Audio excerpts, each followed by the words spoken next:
What if I told you that in 1939, a single decision by one man would trigger a chain reaction that would kill 70 million people, reshape every continent, and come within a hair's breadth of ending human civilization as we know it?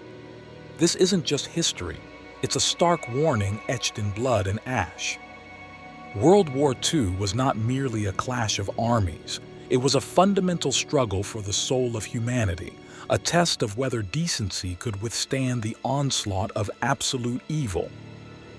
The roots of this global conflagration stretch back to the unresolved tensions of World War I. The punitive Treaty of Versailles left Germany humiliated and economically crippled, fostering resentment that Adolf Hitler expertly exploited. Across the globe, aggressive ideologies were rising. Fascism in Italy, Nazism in Germany, and militarist expansionism in Japan rejected democracy and embraced authoritarianism. Appeasement only emboldened the dictators. By the late 1930s, Europe was a powder keg waiting for a spark. September 1st, 1939, 4:45 a.m. German battleship Schleswig-Holstein opens fire on a Polish garrison. In that moment, with those first thunderous cannon blasts, the world crossed a threshold from which there would be no return. Germany unleashed Blitzkrieg, lightning war, combining fast-moving tanks, motorized infantry, and overwhelming air power. Poland fell in 27 days. Britain and France declared war but hesitated, hoping sanctions might force Hitler to back down. They were tragically wrong. Spring 1940 ended the phony war. Germany invaded Denmark, surrendered in 6 hours. Norway then bypassed France's Maginot Line through the impassable Ardennes forest. France, a major military power, crumbled in 6 weeks. By summer 1940, Hitler controlled most of Western Europe. Only Britain stood defiant, led by Winston Churchill. The Battle of Britain raged in the skies. British pilots, though outnumbered, fought with incredible courage. Hitler's failure to gain air superiority was his first major setback, proving the Nazi war machine wasn't invincible. As Axis powers conquered territory, they implemented horrific policies driven by racist ideologies. The Holocaust, the systematic murder of 6 million Jews, was an industrial-scale genocide, meticulously planned and executed. Jews were rounded up across Europe and transported in cattle cars to extermination camps like Auschwitz, Treblinka, and Sobibor. Millions of others deemed undesirable, Roma, Slavs, political opponents, homosexuals, people with disabilities, were also murdered. In Asia, Imperial Japan conducted its own campaign of unprecedented brutality. The rape of Nanking saw Japanese soldiers murder hundreds of thousands of Chinese civilians. Unit 731 conducted horrific medical experiments on living humans. The Bataan Death March forced tens of thousands to march over 60 miles in brutal conditions, resulting in thousands of deaths. December 7, 1941, a date that will live in infamy. Japan launched a surprise attack on Pearl Harbor, crippling the U.S. Pacific Fleet and killing over 2,400 Americans. Admiral Yamamoto reportedly said, "I fear all we have done is to awaken a sleeping giant and fill him with terrible resolve." The attack transformed America from reluctant observer to vengeful participant. The world's largest industrial economy was now fully committed to total war. 3 catastrophic errors doomed the Axis powers. First, June 22, 1941, Operation Barbarossa. Hitler launched the largest military invasion in history against the Soviet Union with 4 million troops. He believed the Soviets would collapse like a house of cards. Instead, he awakened another sleeping giant. The vastness of Russia and resilience of its people proved formidable. As winter arrived, the German advance stalled, and Soviet counteroffensives shattered Nazi invincibility myths.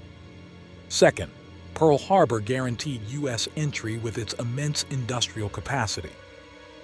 Third, Hitler's hubris led him to fight the entire world simultaneously, Soviets in the East, British and Americans in the West, resistance fighters everywhere, and Allied bombers overhead. No nation could sustain such overextension. The Battle of Midway, June 1942, crippled Japan's carrier fleet, halting Pacific expansion.